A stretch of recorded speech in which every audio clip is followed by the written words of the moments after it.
खबरें विस्तार से अब बात करेंगे जांजगीर चांपा की, जहां बीजेपी का राज आते ही भाजपा पार्षद रिचार्ज हो गए हैं। जांजगीर नैला में कांग्रेसी अध्यक्ष के खिलाफ बिगुल बजेगा। नगर पालिका अध्यक्ष भगवान दास की कुर्सी पर अब खतरा मंडरा रहा है। दरअसल जांजगीर नैला में बीजेपी के पूर्ण बहुमत के बाद भी कांग्रेस का अध्यक्ष है।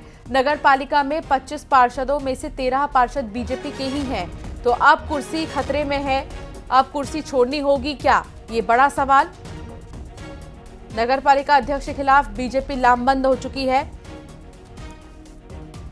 और अब ये देखना होगा कि क्या कुर्सी छोड़ने की नौबत तक आएगी, क्योंकि बीजेपी का राज है और ऐसे में नगर पालिका अध्यक्ष के खिलाफ बीजेपी लामबंद हो चुकी है।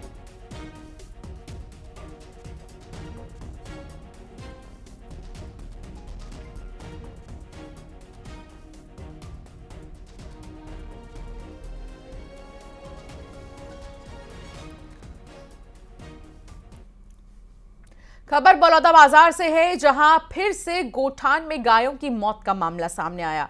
ग्राम पंचायत गिधौरी के गोठान में 3 गायों की मौत हो गई है और एक सप्ताह में कसडोल विकासखंड के गोठानों में दर्जनों गायों की मौत हो चुकी है। ग्राम पंचायत की लापरवाही के चलते गायों की जान जा रही है और एक सप्ताह में फिर से मामला सामने आया, जहां 3 गायों की मौत हो गई है। लापरवाही का ये पूरा मामला बताया जा रहा है।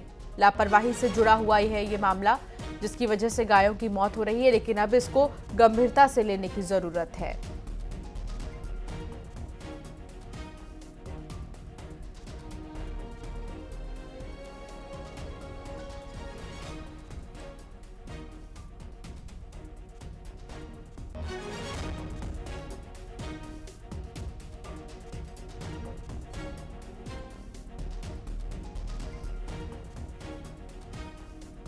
अब खबर जांजगीर चांपा से है, जहां एक निर्माणाधीन मकान में काम करने के दौरान 2 लोगों की मौत हो गई है।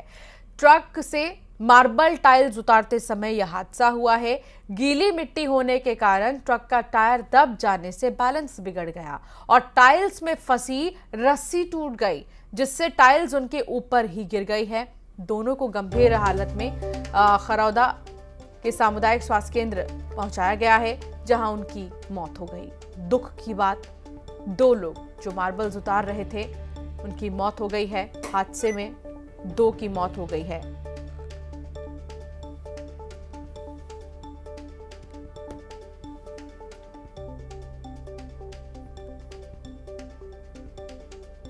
तो मिट्टी गीली होने की वजह से ट्रक डिसबैलेंस और फिर दोनों ही मजदूरों की मौत।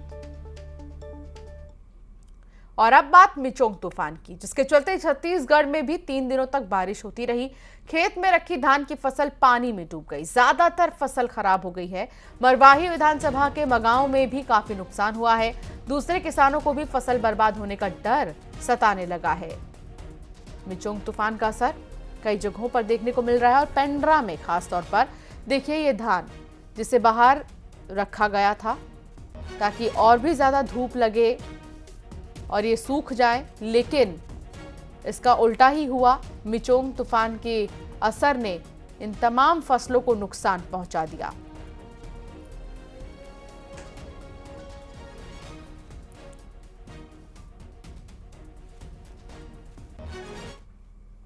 हम इनसे जानेंगे कि आखिर किस तरह की समस्याओं से जूझना पड़ रहा है इन्हें। क्या कहते हैं, धान जो बेमौसम जो बारिश हुआ है उसका कैसा नुकसान हुआ है धान को?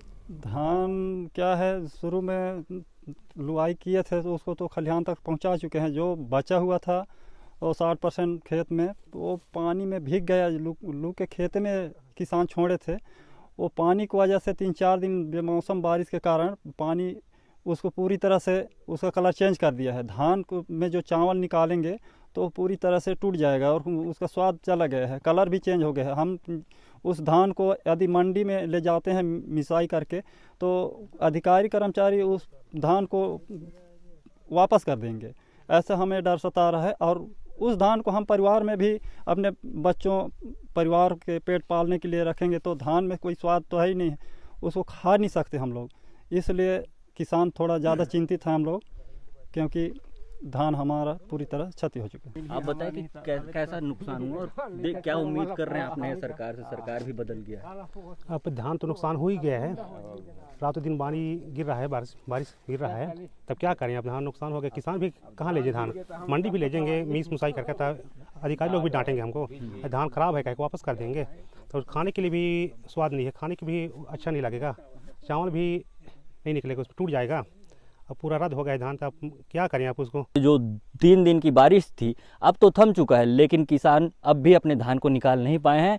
सरकार बदल गई है, नए सरकार से किसानों की उम्मीदें हैं। देखने वाली बात होगी कि नई सरकार किस तरह की निर्देश प्रशासन को देती है और प्रशासन किस तरह से राहत किसानों को देता है। न्यूज़ 18 के लिए सुबीर चौधरी, गौरेला पेंड्रा, मरवाही। खंडवा में मकान बनाने के लिए की गई खुदाई में खजाना निकलना और फिर उस खजाने को पाने के लिए सर्द रात में भीड़ उमड़ गई है। मामले के सामने आने पर पुलिस भी जांच में जुटी है। खजाना किसके हाथ लगा ये अब तक साफ ही नहीं हो पाया।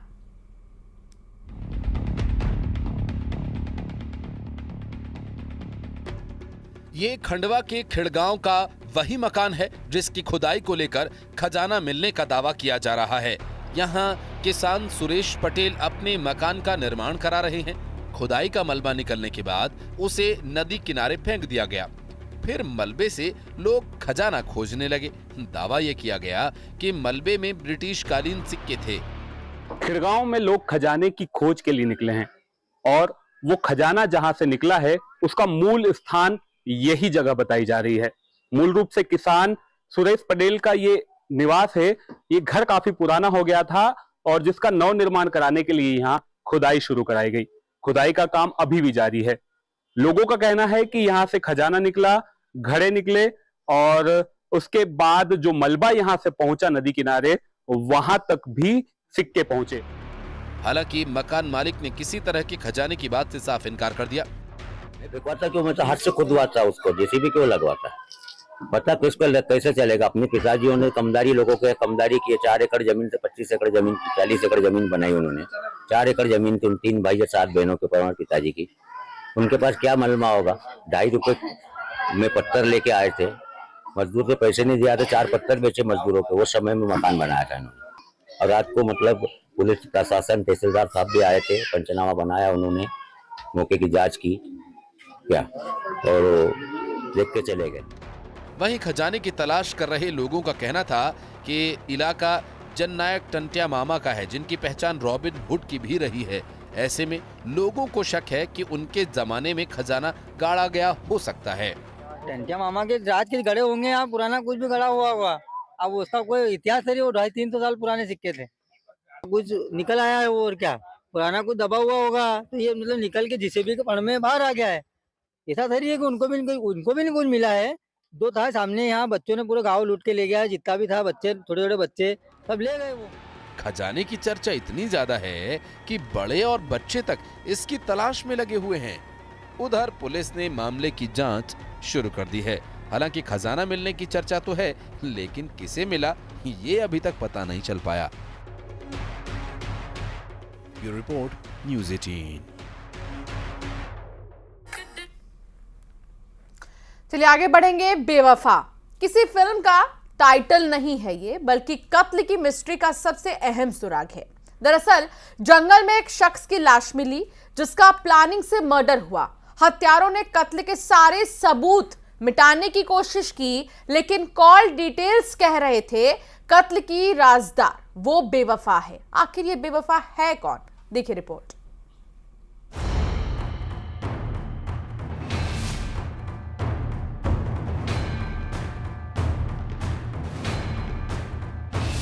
वो रात रिश्तों के कत्ल की रात,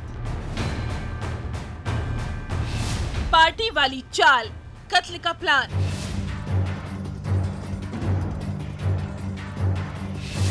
जंगल में लाश, यार गद्दार। कातिल ने कपड़े जलाए, नदी में फेंका मोबाइल। पति के कत्ल की राजदार बीवी।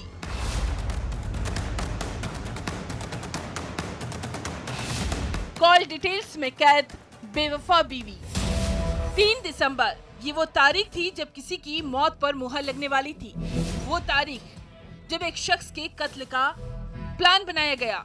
खेरागढ़ के रहने वाले ब्रिजेश की हत्या होने वाली थी, जो इस बात से बेखबर उन लोगों के साथ पार्टी करने गया जिस पार्टी में हत्या की साजिश रची गई थी।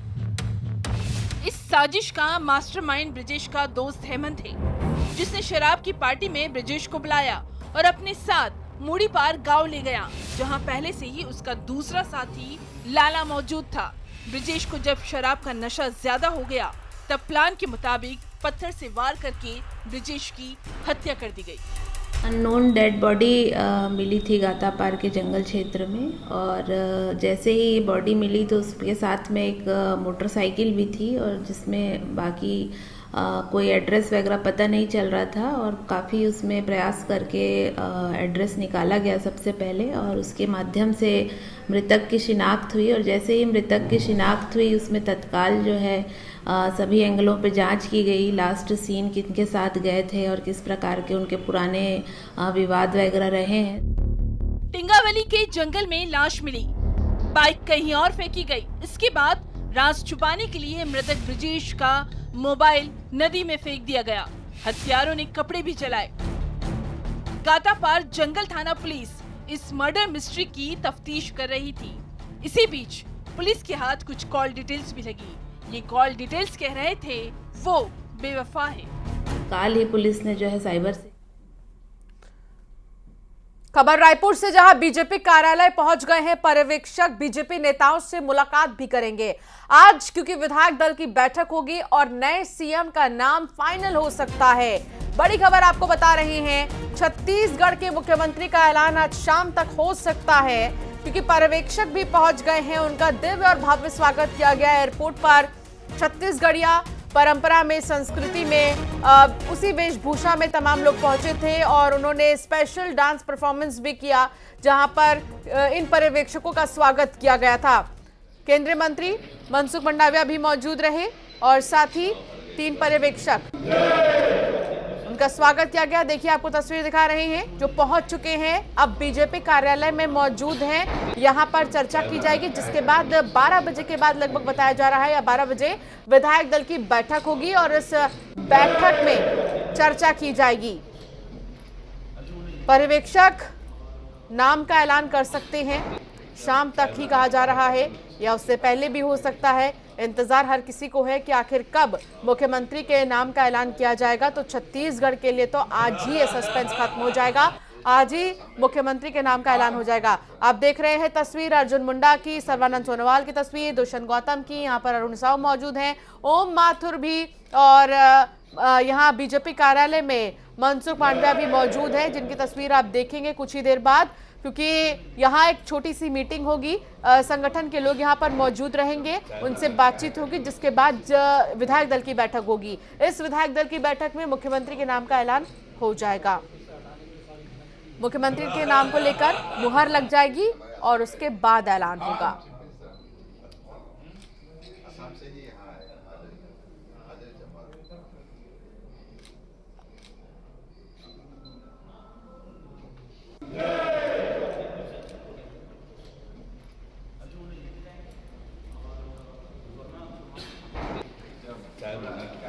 आकाश शुक्ला संवाददाता साथ जुड़ गए हैं। आकाश, पर्यवेक्षक तो पहुंच गए हैं रायपुर, बीजेपी कार्यालय में इस वक्त मौजूद हैं। ओम माथुर भी है, मनसुख मांडविया भी मौजूद हैं, तीनों पर्यवेक्षक मौजूद हैं।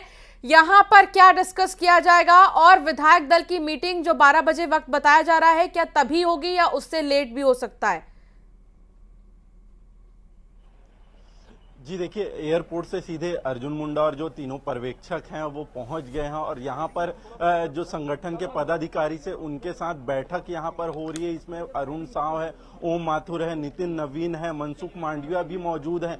अभी उनकी चर्चा चल रही है। इसके बाद बैठक जो है वो शुरू होगी। तमाम विधायकों को सूचित कर दिया गया, बुलाया गया है यहाँ पर। और इसके बाद जो बताया जा रहा है कि दोपहर 12 बजे के बाद कभी भी बैठक शुरू हो चुकी है। इससे पहले उनकी चर्चा चलिए हमारे साथ मौजूद है अनुराग अग्रवाल जी, मीडिया सह प्रभारी हैं, इनसे चर्चा करते हैं। अभी तमाम पर्यवेक्षक आ गए, संगठन के लोग मौजूद है, बैठक हो रही है, इसके बाद क्या निर्णय लिया जाएगा, देखिए किस तरीके से प्रक्रिया सबसे पहले तो छत्तीसगढ़ की जनता को धन्यवाद कि इन्होंने भारतीय जनता पार्टी पर विश्वास दिलाया। निसंदेह भारतीय जनता पार्टी के नेतृत्व में डबल इंजन की सरकार 5 साल जनता की सेवा में रहेगी। कल इस जीत के शिल्पकार माननीय ओम माथुर जी, नितिन नवीन जी आ चुके थे रात को। आज सुबह केंद्रीय मंत्री मनसुख मंडाविया जी पहुंचे और अभी पर्यवेक्षक सर्बानंद सोनोवाल जी, अर्जुन मुंडा जी और गौतम दुष्यंत जी पहुंच चुके हैं। और साथ में प्रदेश अध्यक्ष माननीय अरुण साव जी हैं, महामंत्री केदार कश्यप जी हैं, विजय शर्मा जी है, मतलब ये विधायक भी हैं, ये सारे लोग आ चुके हैं। सारे विधायक आ चुके हैं यहाँ पर? नहीं, विधायक सारे नहीं आए। अभी विधायकों को 12 बजे का समय दिया था, एक एक करके वो आ रहे हैं। आने के बाद बैठक प्रारंभ होगी। तो बैठक कब तक चलेगा, क्या प्रक्रिया रहेगी, कुछ अगर जानकारी हो तो? देखिए, बैठक चालू होगी तो जो केंद्रीय पर्यवेक्षक आए हैं वो एक एक करके बैठकों विधायकों से उनके विचार लेंगे, एक राय शुमारी होगी। उसके पश्चात पर्यवेक्षकगण मुख्यमंत्री का नाम घोषित करेंगे। ओके, तो ये अनुराग अग्रवाल जी ने कहा है कि जो पर्यवेक्षक जो है वो चर्चा करेंगे और उसके बाद नाम घोषित होगी। संभवतः मुख्यमंत्री का नाम भी जो है वो आज घोषित कर दिया जाएगा। जी बिल्कुल, आज मुख्यमंत्री के नाम का ऐलान हो जाएगा कहा जा रहा है। उम्मीद तो यही की जा रही है और हर कोई चाहता भी है कि आज हो ही जाए, क्योंकि विधायक दल की मीटिंग भी आज होगी। बहुत शुक्रिया जानकारी साझा करने के लिए आकाश। एक छोटे से ब्रेक के लिए यहां पर रुकना होगा, आगे भी खबरों का सिलसिला लगातार जारी रहेगा।